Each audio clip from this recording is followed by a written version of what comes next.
नमस्कार विद्यार्थियों, स्वागत है एक बार फिर हमारे इस यूट्यूब चैनल पर। आज हम आपके सामने राष्ट्रीय आय की जो हमारी श्रृंखला चल रही है उसका अगला भाग लेकर के आए हैं। पिछले जो हमने वीडियोस बनाए हैं, वीडियोस आपको भेजे हैं, उसमें आपने देखा होगा कि हमने राष्ट्रीय आय की ऑलमोस्ट 8 अवधारणाओं को हमने कंप्लीट कर लिया, अच्छे से समझा, जिसमें हम सकल बाजार कीमत पर सकल घरेलू उत्पाद है, बाजार कीमत पर सकल राष्ट्रीय उत्पाद है, बाजार कीमत पर शुद्ध घरेलू उत्पाद, बाजार कीमत पर शुद्ध राष्ट्रीय उत्पाद, यही साधन लागत पर बाजार सकल घरेलू उत्पाद, साधन लागत पर शुद्ध राष्ट्रीय उत्पाद, साधन लागत पर सकल राष्ट्रीय उत्पाद, साधन लागत पर शुद्ध राष्ट्रीय उत्पाद, 4+4 दोनों आधार हैं हमारे पास, बाजार कीमत और साधन लागत। 8 अवधारणाओं का हमने अध्ययन अब तक कर लिया है। अब इनके जो राष्ट्रीय आय है इसकी गणना से पूर्व हम 4 अवधारणाएं और बच जाती हैं जो भी बहुत इंपॉर्टेंट हैं और वो भी अपना एक अहम रोल अदा करती हैं, उनको हम आज इस वीडियो में कर लेते हैं। उसके बाद में नेक्स्ट जो वीडियो हमारा रहेगा उसमें हम इसकी जो आकलन करने की विधियां हैं उन विधियों के बारे में विस्तार से चर्चा करेंगे। चलिए शुरू करते हैं आज का वीडियो, आज का लेक्चर।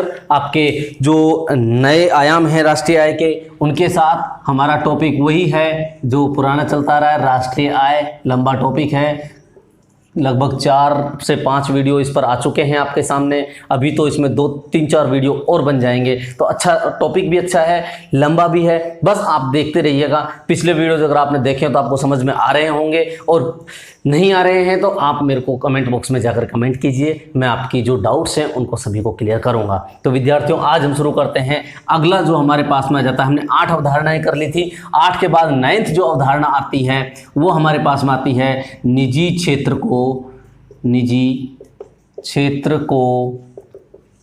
शुद्ध घरेलू उत्पाद से प्राप्त आय। निजी क्षेत्र को शुद्ध घरेलू उत्पाद से प्राप्त आय। दूसरी जो नेक्स्ट अवधारणा हमारे पास में 10वीं अवधारणा बच जाती है वो हमारे पास बचेगी निजी आय। इसके बाद जो एक और अवधारणा है वो आ जाएगी व्यक्तिक आय। और अगली जो अवधारणा है, लास्ट अवधारणा 12वीं, वो आ जाएगी हमारे पास में वैयक्तिक प्रयोज्य आय। कोशिश करेंगे आज वाले वीडियो में इन सभी को कंप्लीट करने की। फिर भी अगर कोई छोटा मोटा टॉपिक रह जाता है तो उसको अपन नेक्स्ट वीडियो में कर लेंगे। शुरुआत करते हैं निजी क्षेत्र को शुद्ध घरेलू उत्पाद से प्राप्त आय। विद्यार्थियों, मैं आपको बता देना चाहता हूं कि मुख्य रूप से 2 क्षेत्र होते हैं। एक होता है निजी क्षेत्र, एक होता है सार्वजनिक क्षेत्र। निजी क्षेत्र में कौन कौन शामिल होते हैं और सार्वजनिक क्षेत्र में कौन कौन शामिल होते हैं। सेकंड होता है सार्वजनिक क्षेत्र। अब हम यहां पर निजी क्षेत्र की ही बात क्यों कर रहे हैं, सार्वजनिक क्षेत्र की बात क्यों नहीं कर रहे हैं, ये भी मैं आपको बताऊंगा। क्योंकि हमें निजी आय ज्ञात करनी है, राष्ट्रीय आय के बारे में हम पढ़ चुके हैं, फिर हमें व्यक्तिक आय देखनी है, व्यक्तिक प्रयोज्य आय देखनी है। तो हमें सबसे पहले देखना पड़ेगा कि निजी क्षेत्र को शुद्ध घरेलू उत्पाद से प्राप्त आय क्या होगी, तभी हम निजी आय की गणना कर पाएंगे। उसके अलावा हमें निजी क्षेत्र के बारे में भी जानना होगा और सार्वजनिक क्षेत्र के बारे में भी जानना होगा। तो निजी क्षेत्र जो होता है इसमें जो मुख्य रूप से संगठित और असंगठित, जो संगठित एंड असंगठित क्षेत्र के ऐसे सभी उद्यम आते हैं जिनका स्वामित्व निजी व्यक्तियों के हाथ में होता है, तो उन सभी को हम निजी क्षेत्र कहते हैं। आज वर्तमान परिस्थिति को हम देख रहे हैं कि हमारी अर्थव्यवस्था में निजीकरण का अहम रोल आता जा रहा है। तो सभी जो संगठित और असंगठित क्षेत्र हैं उन सभी को निजी व्यक्तियों के हाथों में सौंपा जा रहा है। ठीक है, तो वही निजी क्षेत्र है। हम निजी क्षेत्र की बात कर रहे हैं और उसके बाद उसको क्या आय प्राप्त हो रही है उसके बारे में बात करेंगे। सार्वजनिक क्षेत्र जो होता है इसमें क्या होता है, जो सरकार के जितने भी उपक्रम हैं, सरकार के प्रशासनिक विभाग हैं, सरकार के विभागीय उद्यम हैं, वो सभी इसमें सार्वजनिक क्षेत्र में आ जाते हैं। हमें सार्वजनिक क्षेत्र से चर्चा नहीं करनी है, हमें निजी क्षेत्र की भी चर्चा नहीं करनी, लेकिन निजी क्षेत्र को जो आय प्राप्त हो रही है उसकी चर्चा हमें जरूर करनी है। तो क्या होता है, निजी क्षेत्र को शुद्ध घरेलू उत्पाद से प्राप्त आय क्या होगी, इसके लिए हम देखते हैं कि जो हमारे पास में कुल सकल घरेलू उत्पाद है, सकल घरेलू उत्पाद है, उसमें से अगर हम सार्वजनिक क्षेत्र के आय को घटा दें, सार्वजनिक क्षेत्र की बचतों को घटा दें, तो हमारे पास में क्या बचेगा? मात्र निजी क्षेत्र को शुद्ध घरेलू उत्पाद से प्राप्त आय। क्योंकि हम जानते हैं राष्ट्रीय आय जो हम सकल घरेलू उत्पाद प्राप्त कर रहे हैं, या शुद्ध घरेलू उत्पाद जो है हमारा शुद्ध घरेलू उत्पाद है, वो है पूरे राष्ट्र का। निजी क्षेत्र को हमें ज्ञात करना है, तो हमारे सामने निजी और सार्वजनिक क्षेत्र दो हैं, तो एक तो हमारे पास में सीधा सीधा ऑप्शन ही आता है कि सार्वजनिक क्षेत्र को जो भी आय प्राप्त हो रही है, सार्वजनिक क्षेत्र की अर्जित आय को आप क्या कर दीजिए? घटा दीजिए अर्जित आय। या फिर आप इसकी जगह ये कह सकते हैं कि सार्वजनिक क्षेत्र मत कहिए, सार्वजनिक क्षेत्र के बजाय आप कह दीजिए सरकार की विभागीय उद्यम, जो सरकार के विभागीय उद्यमों की बचत, इसको घटा दीजिए। और जो इनको उद्यम वृत्ति से प्राप्त आ रही आय हो रही है, विभागीय उद्यमों की उद्यम वृत्ति से जो हमने सरकार के उपक्रम लगे हुए हैं उनसे प्राप्त आय है, उद्यमी से प्राप्त आय, इसको क्या कर दीजिए? घटा दीजिए।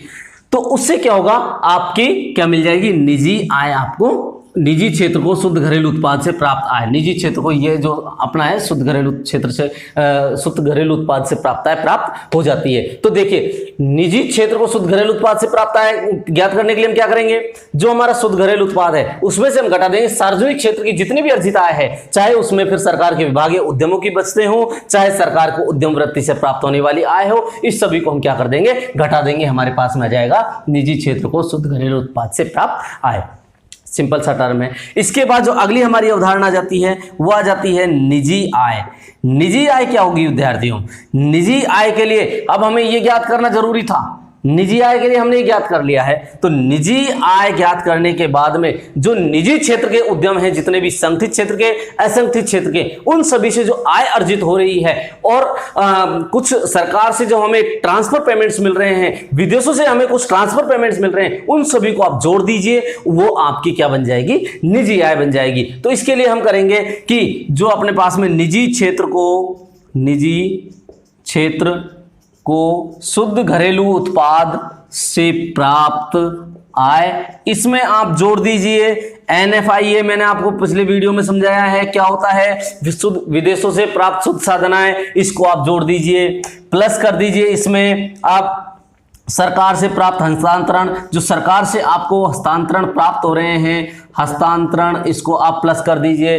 प्लस कर दीजिए आप विदेशों से प्राप्त हस्तांतरण, विदेशों से जो प्राप्त होते हैं हस्तांतरण भुगतान, ट्रांसफर पेमेंट्स भुगतान, ये भी भुगतान ही है, इनको प्लस कर दीजिए। और साथ में जो हमारा राष्ट्रीय स्तर पर ऋण चल रहा है उस पर जो हमें ब्याज प्राप्त होगा उसको भी हम किस में शामिल करते हैं? निजी आय में शामिल करते हैं। तो इसमें प्लस कर दीजिए आप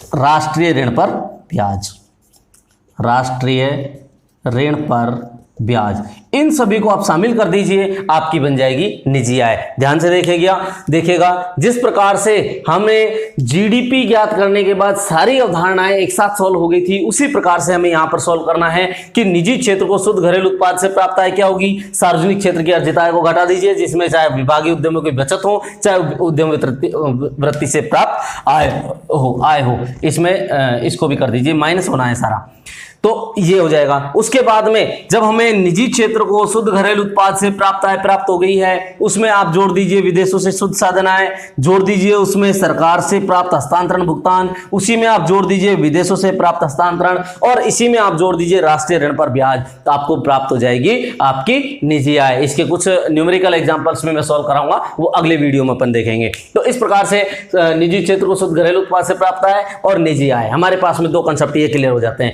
अगला जो हमारा आता है व्यक्तिक आय। व्यक्तिक आय क्या होगी? अब इसमें देखिएगा, निजी आय हमारे पास में ज्ञात होने के बाद एक छोटा सा व्यक्तिक आय करने से पहले मैं आपके सामने एक छोटा सा कंसेप्ट और लाता हूं कि निजी आय, एक हमने पढ़ी निजी आय और राष्ट्रीय आय। इन दोनों में क्या अंतर है? कई बार क्वेश्चन आ जाता है, कई बार क्वेश्चन आया हुआ भी है और आ भी जाता है कि निजी आय और राष्ट्रीय आय में क्या अंतर है दोनों में। इसमें मुख्य अंतर जो आपको मिलेगा विद्यार्थियों, वो मिलेगा, सबसे पहला अंतर है कि जो निजी आय है इसमें केवल निजी क्षेत्र के उद्यमों और उपक्रमों, जो निजी क्षेत्र के उपक्रम हैं, उपक्रम शामिल होते हैं किसमें? इसमें, जबकि इसमें शामिल सभी होते हैं, निजी क्षेत्र के भी होते हैं और सार्वजनिक क्षेत्र के भी होते हैं। दूसरा जो हमारा मुख्य अंतर है, राष्ट्रीय ऋण पर ब्याज है जो इसमें शामिल होता है, इसमें भी शामिल होता है, राष्ट्रीय ऋण पर ब्याज दोनों में शामिल होता है। तीसरी जो मेन इंपॉर्टेंट वो है कि जो हमारे पास में निजी क्षेत्र है, निजी क्षेत्र की निजी आय जो है वो एक संकुचित धारणा है बजाय राष्ट्रीय आय के। राष्ट्रीय आय हमें सार्वजनिक और राष्ट्रीय दोनों क्षेत्रों पर जो निजी और सार्वजनिक दोनों क्षेत्रों की आय को शामिल करके बनती है राष्ट्रीय आय, जबकि निजी आय जो निजी क्षेत्र के उपक्रम को शामिल करने से ही बनती है। तो इन दोनों में अंतर कई बार पूछ लिया जाता है कि निजी आय और राष्ट्रीय आय में से संकुचित धारणा कौन सी है और विस्तृत धारणा कौन सी है, तो ये आपको ध्यान रखने की चीज है। अब देखिएगा अगला जो हमारा कंसेप्ट है वो आ जाता है वैयक्तिक आय। वैयक्तिक आय क्या होती है?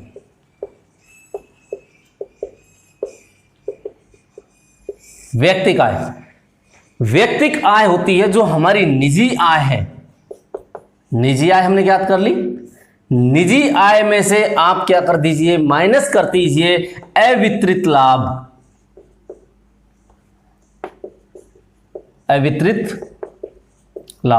अवितरित लाभ को माइनस करने के बाद में जो बचेगा, अवितरित लाभ कौन से हो गए? लाभांश, निगम कर, निगमों की बचतें अवितरित लाभ में शामिल हो जाता है। निगम कर है, निगम कर और माइनस निगमों की बचतें, ये दोनों क्या आते हैं अवितरित लाभ में? निगमों की बचतें, ये दोनों होते हैं शामिल किसमें? अवितरित लाभ में। तो कई बार हमारे पास में ये भी आ जाता है कि वैयक्तिक आय बराबर निजी आय माइनस निगम कर, कॉर्पोरेट टैक्स, माइनस निगमों की बचतें, ये क्या होता है? अवितरित लाभ होता है। तो इनको करने के बाद में हमारे पास में प्राप्त हो जाती है वैयक्तिक आय। और फिर अगला लास्ट हमारे पास में रह जाता है वैयक्तिक प्रयोज्य आय। क्या होती है वैयक्तिक प्रयोज्य आय?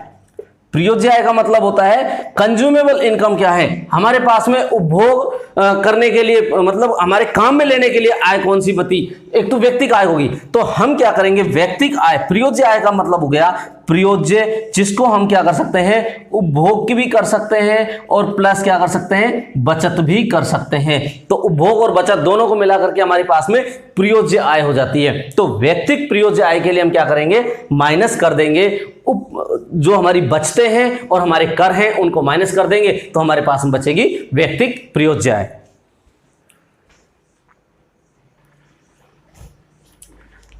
तो जो भी कुल इनकम हमें प्राप्त होती है उसमें से हम उपभोग और बचत करने के बाद में जो टैक्स लगता है, फीस लगती है, जुर्माना लगता है, उन सभी को आप घटा दीजिए। किसमें से? वैयक्तिक आय में से आपको मिल जाएगी आपकी वैयक्तिक प्रयोज्य आय। तो हम ये लिख सकते हैं वैयक्तिक प्रयोज्य आय बराबर वैयक्तिक